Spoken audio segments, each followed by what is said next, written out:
So we took a conscious decision not to increase the rates of individual borrowers because that will lead to more delinquency because they are high interest regime, their purchase power goes down. In our case, I think we have a very minimum exposure to ISPs. So in that sense, we have no pressure from these haircuts at all. So our capital is well preserved. When you think about People's Bank as a state bank, the first thing that comes into your mind is the affordability and accessibility.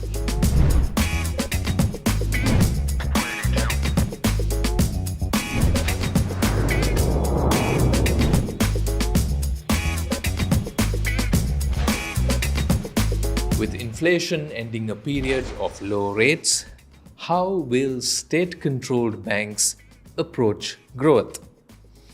Hello, you're with Echelon's rocket ship experience, and in the studio with us today is the chief executive of Sri Lanka's second largest bank by assets and Sri Lanka's largest bank in terms of reach and customer numbers, Mr. Ranjith Kodituwakku, who's the chief executive officer of People's Bank. Good to have you here, Mr. Kodituwakku. Same here, Shamindra. Let me start with the background question. And Sri Lanka is in a fairly challenging economic period currently. It's affected many industries. It's affected life of people. People have been challenged. How has the current economic condition challenged banking? Has it changed banking in some ways? Yes, Shamindra, actually, definitely. Because, as we all know, we are going through a financial crisis. So we've seen the biggest ever financial crisis in the history, Sri Lanka right now, which is going through it. And if you talk about the macroeconomic factors, you see that our country was downgraded starting from 2018, I think about 6-7 times. Yes. And in this May this year, it was downgraded by Fitch to restricted default. Sure. And then subsequently recently, maybe last month, September, the Standard & Poor downgraded Sri Lanka to a default country. So if you look at the macroeconomy, we've seen that in the first quarter, our GDP declined by 4.8%, and it is projected to be declined by 8.4% towards the end of the year. And on the other hand, inflation is I would say at the peak. The CCPI headline inflation is just shy of 70% as of end of September, and also the food inflation is also almost 94.99%. On the other hand, if you look at the unemployment, it's at 4.5%, which is somewhat improved compared to last year. I think because last year it was also a challenge because of the COVID and lockdowns. But it's improved, but still it's on the high side. So on this backdrop, I think the banking industry is challenged as well. Do you recall at any point in your history in banking such high interest rates and such challenging circumstances? Never I've been working in this bank for the last 4 decades. I think I've never seen such high interest rates in the industry. And somewhere in 80s, I can remember the interest rates went up to 20%, somewhere in the range of 20%. And then again, somewhere in 2006 or 7, the rates went up to about 20% in the banking industry. But this is the highest ever interest rates we have seen in the past. How does a bank, which is very sensitive to interest rates, because your customers are sensitive to interest rates, and also determines the demand for credit, etc., right? You cannot make vast adjustments overnight just because risk-free rates are adjusted. How is a bank navigating this? How is your bank navigating this? Well, it's really challenging, when it comes to liabilities, though, that means our deposits are getting repriced quickly because people grab the opportunity of high interest rates. Even the customers who used to have their deposits in savings accounts are now converting their deposits to fixed deposits because the rates are very attractive from their depositors' point of view. But on the other hand, we can see that the borrowing customers find it a challenge to service their debts when the rates are high. But the repricing of the asset base, that is our lending book, is not taking place as fast as the liability side. That is for good reasons. Which is the deposit base. Liability side is the deposit base. for good reason, because most of the loans we've given in the low interest rate regime was below, I mean, they are single digit loans. Sure. Because there was not long ago, before March of this year, the interest rates are very low, and we used to lend at single digits. And our loan book, I think in the most of the banks it could be the same, maybe around single digit. And but when you come to when you look at the business sector, of course, price them at variable rates based on AWPLR. So they start feeling the pressure in the first place, because with the adjustment of the interest rates upwards, definitely the AWPLR goes up, and that will definitely add pressure on the borrower to service their facilities. So, in one way, your immediate challenge is how do you reprice your assets? Because your liabilities have repriced, or your deposit base has become higher cost, whereas your loan book is not following suit. Is it fair to think that this is your biggest immediate short-term challenge? It is actually. As a bank, I think different banks may adopt different strategies, but as a state bank, first we look at this problem from two angles. Okay. First is how we are going to handle our retail customer base, because most of the retail customers are fixed salary earners. So if we try to increase the interest rates with the current increased trend of interest, they might not be able to service their loans. So we took a conscious decision not to increase the rates of individual borrowers, because that will lead to more delinquency, because they are in a high interest regime, their purchase power goes down. Sure.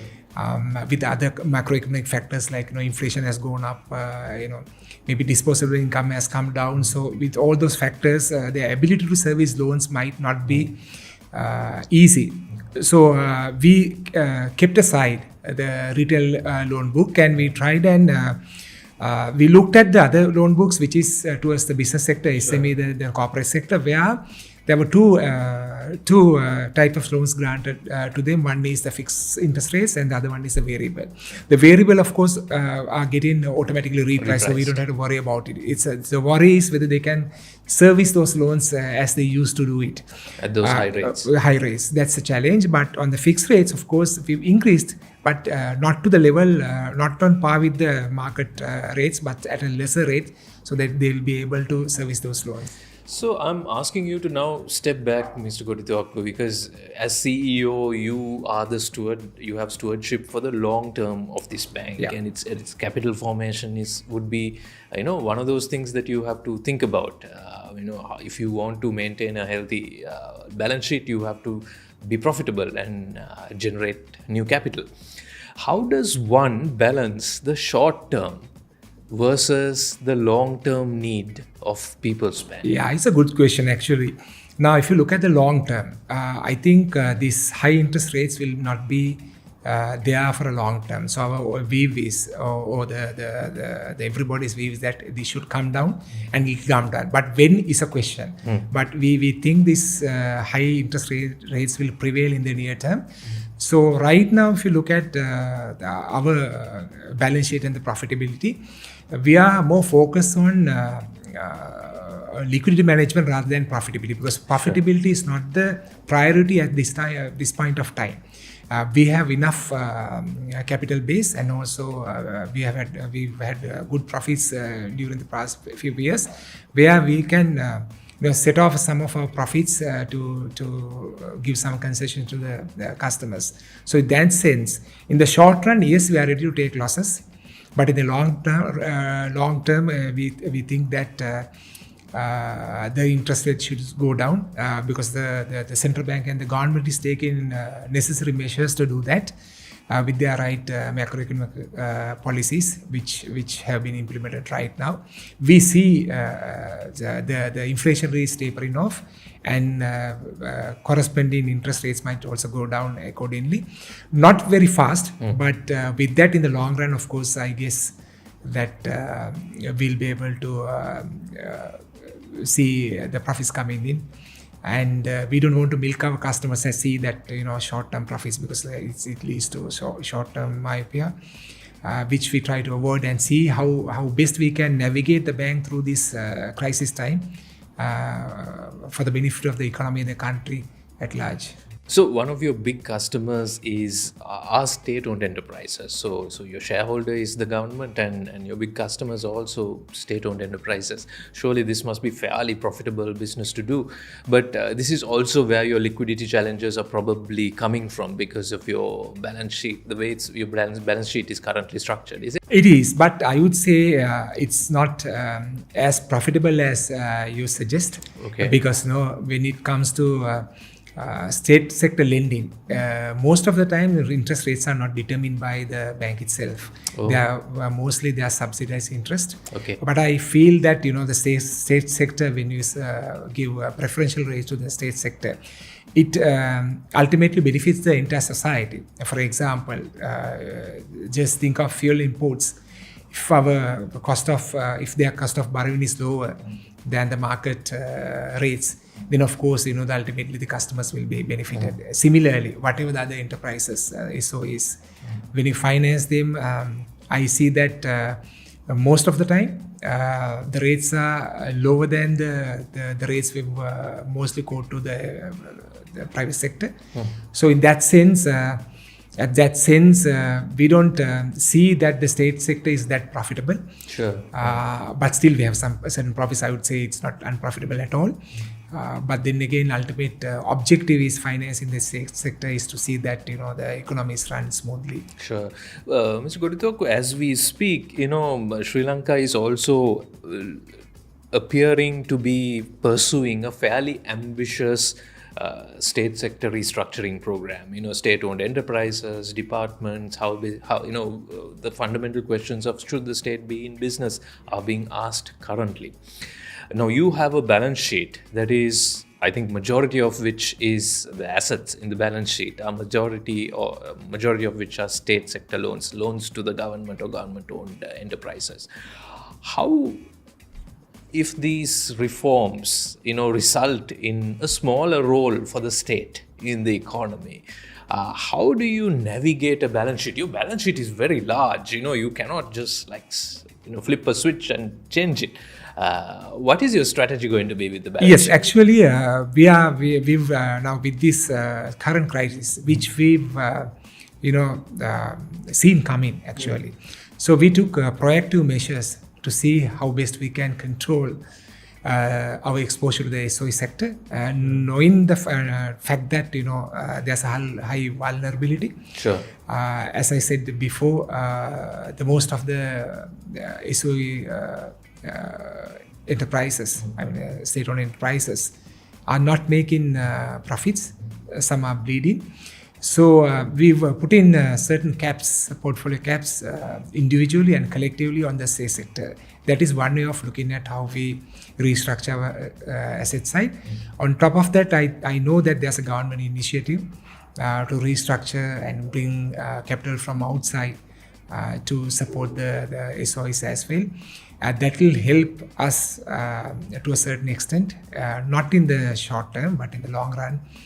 To in our process of restructuring the asset base of SOEs. Right. How will the bank itself, how will People's Bank itself approach its future capital requirements? Is tapping the market an option? Yes, of course, because in the past our capital was even now the 100% of our capital is given by the government, the treasury. Only a small percentage, maybe 1% or so, has come from cooperative societies. Yeah. But if our total capital, as it has two tiers, tier 1 and tier 2.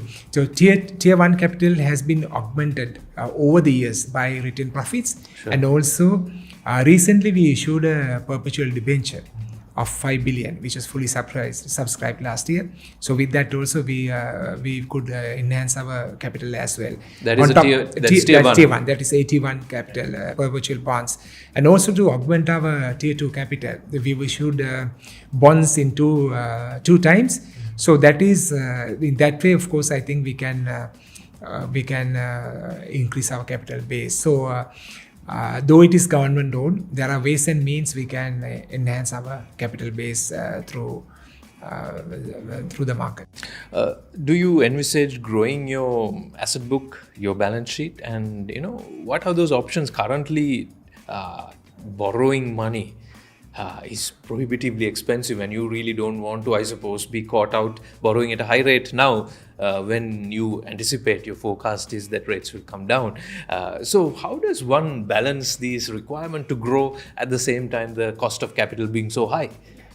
Good question, Shamendra. What I feel is now, if you look at the banking industry in Sri Lanka, we have the highest capital base in the country, in the banks. So currently, our tier 2 capital is 15.5% as at third quarter of September. Even tier 1 capital is well about 12.5%. It's a very strong position. Way above the regulatory requirement as well as above the industry averages.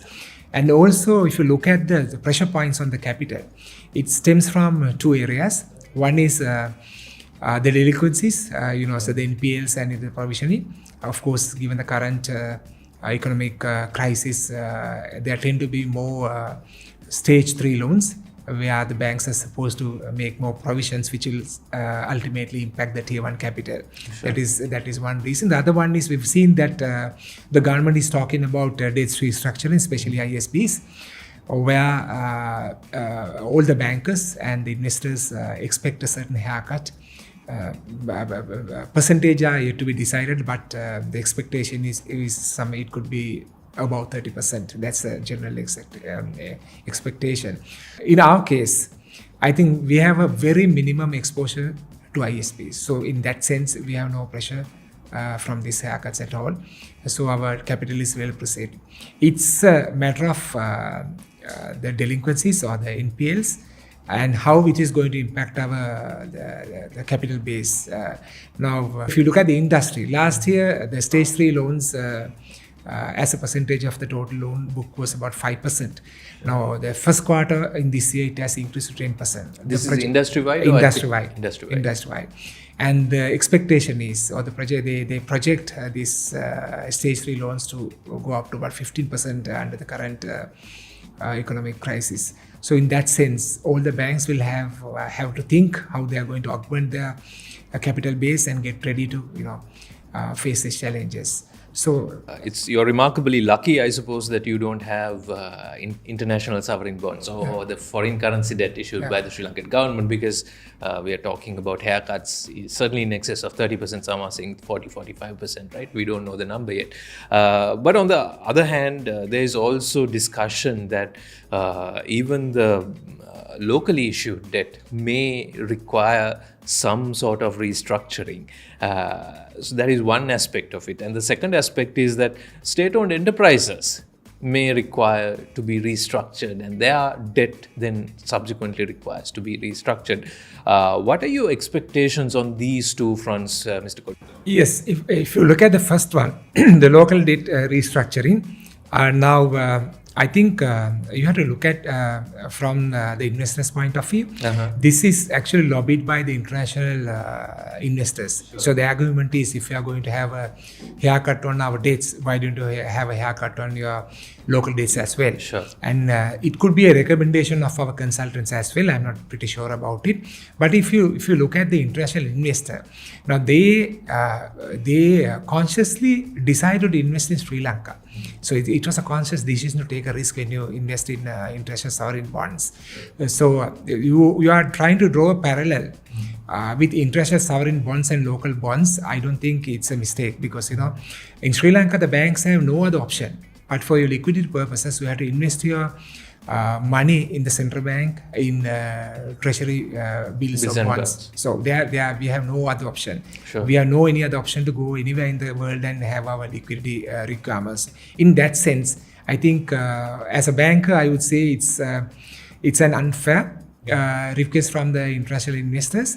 On the other hand, if you look at the entire the banking industry, the exposure of the banking industry to the treasury bonds, it's almost 5 trillion. It's about 4.9 trillion rupees. Assume there's a haircut of 20% on this 4.9 trillion exposure to the treasury bonds. I think about 1 trillion of capital will be, 1 trillion of money will be wiped out from the banking system, which will have dire effects on the capital basis of Sri Lanka, which you can't afford actually. Because as a country, you can't isolate the economy and the banking segment. Sure. So if you have to have a thriving economy, even to revive the economy from this crisis situation, we must have a resilient banking industry. So can you kill the banking industry and revive the economy? So that's the challenge you have in our hand right now. So I think that is very unlikely. From the government side or the central bank side, they will take such a drastic decision. Even if they take such a drastic decision, I would say there should be some sort of a helping hand to the banking sector in Sri Lanka if you have to take that decision, because it's inevitable that most of the banks will collapse in an event like that. So the central bank has, I think, agreed in principle that some level of recapitalization may be required for the Sri Lankan banks. What do you think? What shape or form should such a recapitalization take? What are the criteria? Yeah, I think it can come in different ways.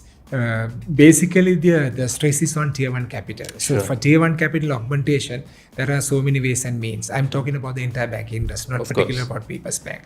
So you can, again, maybe you can go for a share issue. I don't know, it's the right time, because if you look at the market capitalization right now, the rates, the share prices are trading at really low rates. And when there are lucrative rates in the banking industry for the deposits, even if you go for a like debenture issue, we have to offer high rates of interest to get those debentures. Get funding. But it's basically maybe you can amongst many other options like debenture issues, issuing shares.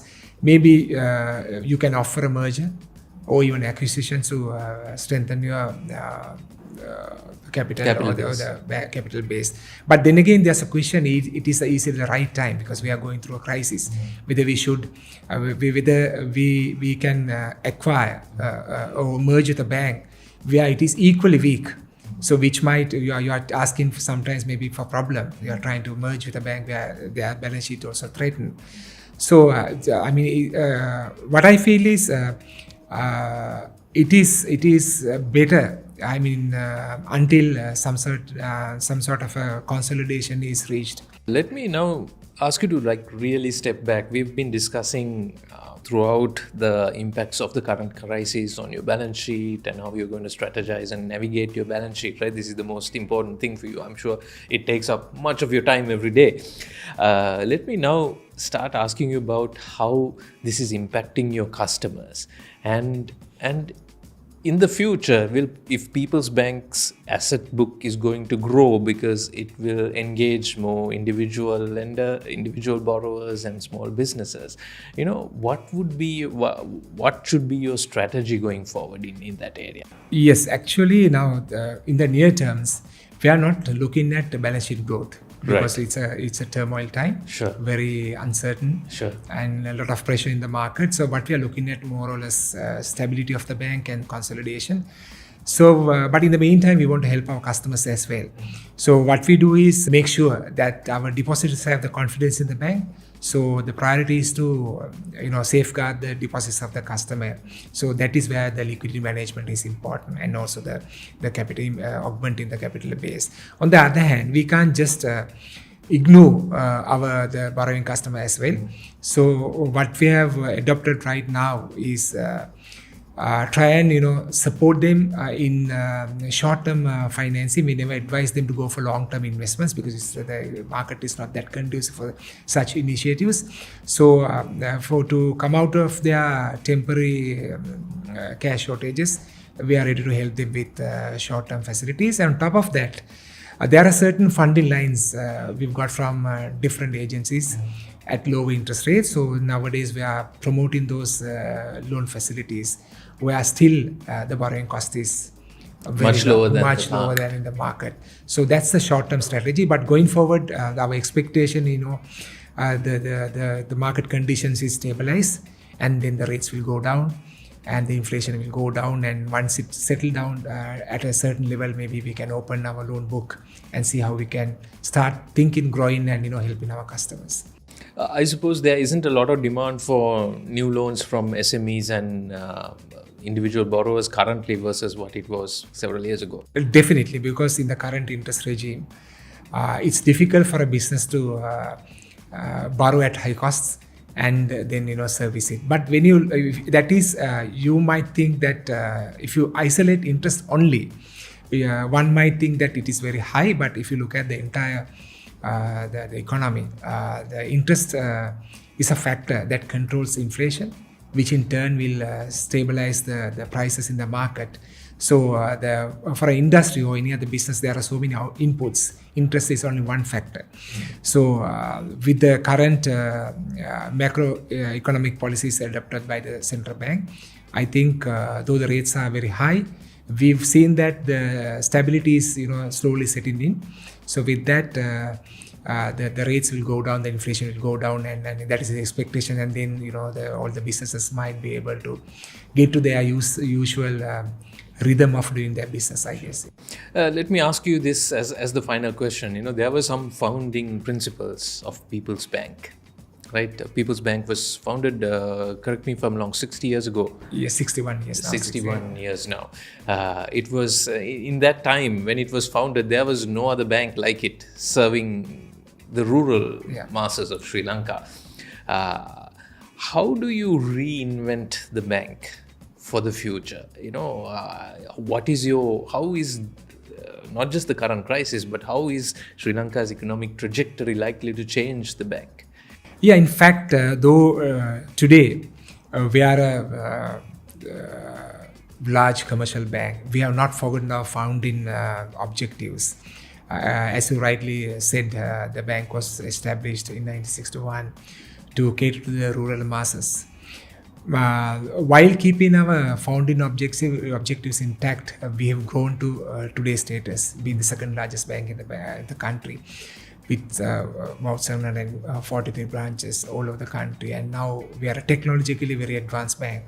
You can see it all over the country. We have our self-banking booths, and our digital capabilities are parallel. But when you think about People's Bank as a state bank, the first thing that comes into your mind is the affordability and accessibility. So that is still true if you compare with the other banks. But we want to take it to another further ahead and see that customers are served efficiently, and also we want to see that they have a enhanced and increased customer experience while doing banking with People's Bank. So our objective going forward is, of course, we are a commercial bank. We want to see that our bank is growing steadily. And also, while growing, we want to see that being a state bank, we should contribute to the growth of the economy as well. Though as a bank, we need to make profits because for continuous growth. And for outsiders, it's a matter of how you grow your business, how you grow your balance sheet, how you grow your profits, how you augment your capital base, and improve keeping your Basel III standards. So those things have to be complied with. Otherwise, we in the international market we might be marginalized. So while keeping these objectives intact, we also try to serve the general masses. And at an affordable cost, like I said, and also to support the economic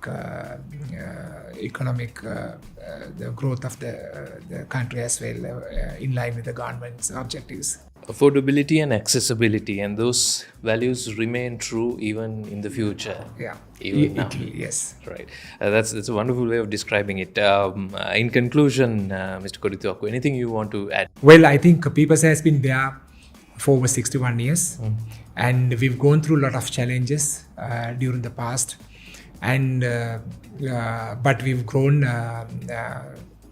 immensely. starting with a small capital and a few branches starting in Colombo, first branches in Colombo, then all in outside rural areas. We have come to a point where today we are a giant in the banking industry. We've gone through many economic challenges, but we've been very resilient. And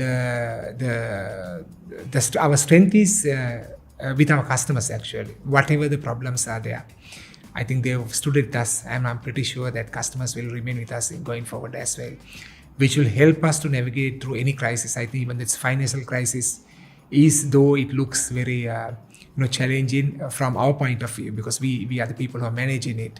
I think from our customers' point of view, they are always with us, and their support, of course, will definitely help us to navigate through this crisis and be resilient, and a bank which is supporting our customers as well as the entire mass and the economy at large. So my request is to be with us and enjoy whatever the facilities we are offering to our customers. Mr. Ranjith Kodituwakku, thank you for joining Echelon's Rocket Ship Experience. Thank you, Shamindra. Thank you very much.